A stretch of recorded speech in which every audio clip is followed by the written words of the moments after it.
Olá, tudo bem? Aqui é a Vivi. Vou de novo gravar mais uma aula para vocês. Deixa eu tentar enquadrar aqui o computador para ver se fica bom.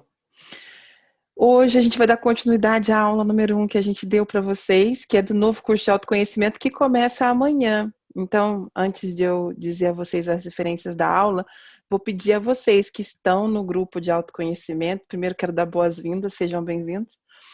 E quem não está no grupo ainda de autoconhecimento precisa entrar, porque todo o material é colocado em um desses 4 grupos do curso, né? Curso de autoconhecimento 1, 2, 3 ou 4. O material é colocado em todos os 4, então quem já fez tem a oportunidade de refazer. Eu refiz muitas partes dos materiais das aulas que eu já tinha feito anteriormente, uma nova perspectiva, uma nova visão. A gente está sempre se remodelando, sempre vendo as coisas no outro prisma. Então, eu refiz os materiais, portanto, tem bastante coisa do curso para quem já fez 1, 2 ou 3, que vai ser diferente, tá? Então, vocês podem ter acesso a isso se vocês desejarem, estando num dos grupos, ok? Então, vocês precisam só pensar que é importante que vocês estejam em um dos grupos. Vem para cá, cachorrinho. Meu cachorrinho está aqui tentando chamar atenção. Então, para vocês fazerem o curso, é importante que vocês tenham um caderno de anotações. Esse caderno é muito importante para vocês. Por quê? Porque vocês primeiro conseguem visualizar do começo ao fim a mudança de vocês durante esse percurso. É muito importante, ok? Que vocês tenham noção do raio-x, porque a gente não vai ter foto de antes e depois, mas o jeito que você entrou, o jeito que você saiu, é bem legal. Então, inclusive anotações do tipo concordo ou não concordo é importante.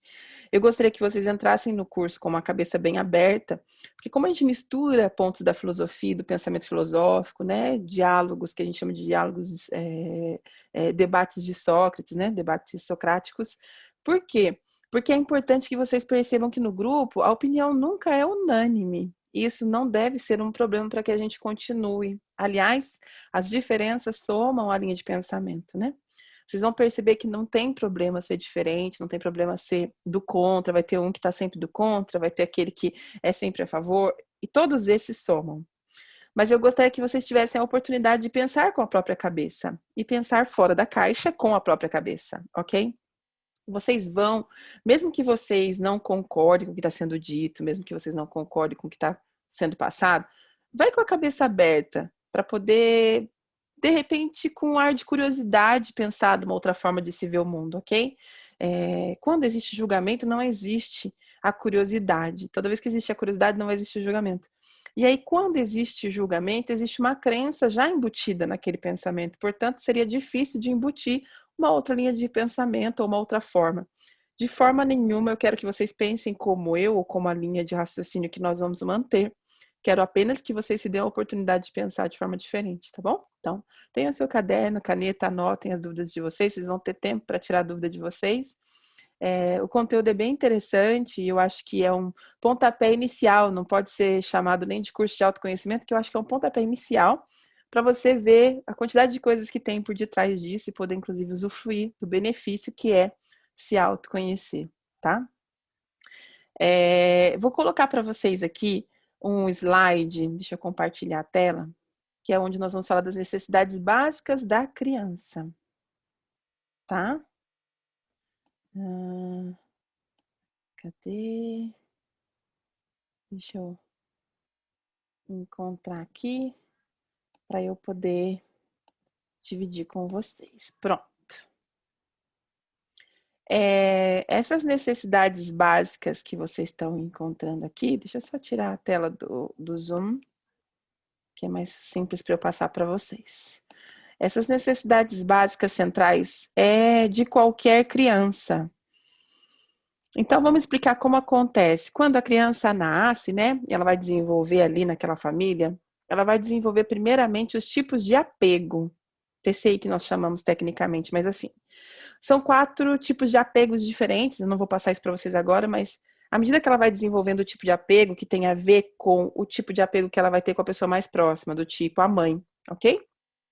A figura materna para a constituição da criança, ela é de extrema importância, e se não a mãe, propriamente dita, alguém que vai fazer a substituição dessa figura materna, né? Quem a criança tem contato logo que ela nasce e no decorrer dos dias como ponto de referência, tá? E depois da constituição da figura da mãe é que vai ser constituída a figura do pai, que é mais lá para frente no curso vocês vão ter essa noção. A figura do pai, a gente tem que ser muito atento a isso, ela é constituída pela mãe. Então, quem diz quem é seu pai e a ilusão que você vai ter sobre ele por muitos anos até começar a se questionar é a mãe. Então, isso é bem importante, ok? Então, as necessidades centrais da infância. A criança, depois de desenvolver os apegos, ela começa a desenvolver os tipos de temperamentos.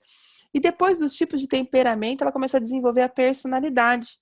Só que, independente dos tipos de temperamento e do tipo de personalidade, ela tem as necessidades centrais. E essas são as necessidades centrais. Então, necessidade de segurança. O que seria isso, Vivi? Ela precisa ter um lugar para chamar de lar, né? De meu lar. Ela precisa se sentir segura nesse lar, né? Então, tem que ser um lugar que não chove dentro, um lugar que ela pode deitar e dormir, onde ela pode tomar banho, um lugar para chamar de lar. Então, ter a segurança. Por isso que não é bom ficar aportando as crianças para dormir na casa dos avós sempre ou na casa de outras pessoas.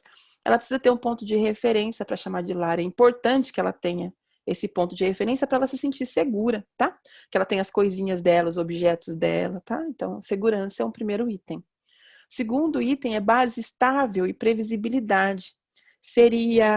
A gente vê muita precariedade nesse item quando as famílias possuem uma mãe ou um pai com problemas mentais. Então, por exemplo, a base estável quando uma família tem um problema mental, né, a mãe ou o pai, os PMDs antigos, que eram os bipolares antigos, né, a criança ia falar com a mãe, um dia ela estava bem, outro dia ela estava depressiva, um dia ela grita, xinga, no outro dia ela é amável. Então tem esses distúrbios de humor, né? Esses déficits de humor, uma hora tá bem, outra hora tá mal. Isso torna a base imprevisível e instável, né? Então, saber o que vai esperar das pessoas que estão ali. A base estável também tem a ver com dinheiro. Um dia tem dinheiro para pagar conta, outro dia não tem dinheiro. Um dia tem muito dinheiro, outro dia não tem nada de dinheiro. Então, isso é base estável e previsibilidade. Também vai constar quando a família discute muito, briga muito, então a base não vai ser estável, vai ser imprevisível, né? E às vezes a criança também vai se sentir culpada pela briga dos pais, a questão das brigas. O terceiro item seria amor, carinho e atenção. Então, é uma necessidade central, né? Amor, carinho e atenção, a gente tem que levar em consideração a linguagem do amor dos pais também, porém, por exemplo, meu pai e minha mãe podiam me amar em termos de atos de serviço e eu ser uma pessoa que ama com toque físico. As linguagens do amor vocês vão estudar mais para frente no curso, mas eu amo com toque físico. Então, eu não vou me sentir amado. Então, amor, carinho e atenção, também de acordo com as necessidades centrais da infância, é importante, né? Desenvolver amor, toque físico, atenção. Aceitação e elogio. A criança tem que se sentir aceita e tem que ser elogiada pelos dons que ela tem, pela forma dela ser. Mas então a gente não pode corrigir ou criticar? Claro que pode, mas a crítica tem que ter uma base construtiva, ou seja, tem que saber o momento de criticar e quantas pessoas criticam ao mesmo tempo. Você não pode pegar uma criança e criticar todo mundo simultaneamente a criança, né? Porque senão você vai retalhar a criança. Então, aceitação e elogio, né? A gente sempre fala que corrija, elogie em público e corrija em particular. Um líder sempre, ele corrige sem ofender, né? E orienta sem humilhar. É isso que é o líder, né? E os pais são líderes da criança, né? É o meu cachorro, tá, gente, que tá latindo aqui. Ele deve ter visto alguma coisa lá fora. Empatia. Empatia é você estar no lugar se colocar no lugar do outro, né? Os pais normalmente têm compaixão ou não são nada empático nem têm compaixão. Então, de se colocar no lugar do outro, mas sem sentir a ferida do outro, porque senão você não ajuda. Então, por exemplo, meu filho brigou na escola com um amiguinho, aí eu tomo as dores dele, quero brigar com o menino também, vou bater no menino, enfim. Então, isso é compaixão, me coloco no lugar dele, vou lutar por ele. Não é assim, você tem que ter empatia e ter um poder de racionalidade, de como orientar para o bem dele, né, da criança. Então, isso é importante, empatia. Limites realistas. Limites realistas. Na empatia também entra aquela coisa de falar que a criança é mimimi. Essa criança é muito mimimi. Isso não é empatia, tá, gente? Por quê? Porque a criança, ela tem o jeito dela, e se ela tá reclamando de alguma coisa, é porque existe um porquê dela estar reclamando. É importante dar atenção a ela, né? A criança às vezes cai e ela chora muito, aí os pais falam, credo, chora muito, não sei o quê. ela tem uma necessidade de se sentir segura. Daí os pais têm que chegar e têm que acolher, porque é a necessidade de segurança dela, que às vezes é maior do que de outras pessoas, tá? Então, isso é empatia. Limites realistas seria quando nós damos limites que são reais para a criança. Então, tem criança que é muito sem autodisciplina, autocontrole, sem limite, e é aceita, né? Por ser assim, mesmo sendo desse jeito, é aceita. E tem aquelas que têm limites irreais, do tipo uma criança de 5 anos cuidar de um bebê recém-nascido, né? Então, limites realistas, proporcionais à idade, proporcional à condição de desenvolvimento. Validação de sentimentos e necessidades. O que seria validação de sentimentos? É eu validar aquele sentimento que a criança tem, né? Ou seja, dar atenção àquele sentimento, mas ao mesmo tempo avaliar a necessidade. Eu não vou suprindo carências da criança, mas vou vendo quais são as necessidades. Dá um exemplo do meu filho que tem 11 anos. Ele tem uma dificuldade muito grande com disciplina, regra. Então, eu tenho que fazer uma agenda para poder ensinar. E preciso cobrar as regras dele, porque se eu não cobrar, como que vai ser na vida? A natureza dele é deixar as coisas para lá, né? Então, eu tenho que ajudá-lo nesse processo. Eu tenho crianças, por exemplo, que são temperamento de busca por novidade, e elas são indisciplinadas por natureza. Então, os pais precisam de validar essa sensação dele, validar esse sentimento dele, que é a busca por novidade, mas também fazer com que ele encontre um meio termo para cumprir o processo de término de funções, término de características, né? Não pode só achar bonitinho ele ser busca por novidade e deixar que ele não cumpra até o final, não tenha persistência nas atividades, ok? Então, hoje eu passei para vocês as necessidades centrais da infância. Eu espero ver vocês na terça-feira, às 7 horas da noite do Brasil. Passei os outros horários difusos, porque eu tenho pacientes no mundo inteiro praticamente, então os horários difusos mudam, mas do Brasil vai ser 7 horas da noite. Dos outros países aí tem que olhar como funciona com relação ao Brasil, o horário brasileiro, tá? Então a gente vai estar lá ao vivo, vai ser via Zoom. Quem não baixou o aplicativo do Zoom, abaixa o aplicativo do Zoom, porque vai ter o link nos grupos de autoconhecimento. Quem não entrou, dá tempo de entrar. Se quiser convidar alguém que acha que é importante que saiba como funciona. Isso é bem legal também para pais, para filhos e para pessoas que queiram se desenvolver para entender. O que eu quero deixar claro dessas necessidades centrais da infância que eu passei para vocês é assim, gente, cada um tem uma necessidade. Às vezes o seu potinho de segurança é mais fundo do que o de base estável. Então não tem a ver só com o que você recebe, com o que as pessoas te dão, mas com o que você recebe, ok? Então prestem bastante atenção nisso. Nós vamos falar com mais calma sobre isso nas outras aulas. Beijo grande, fiquem com Deus. Até mais.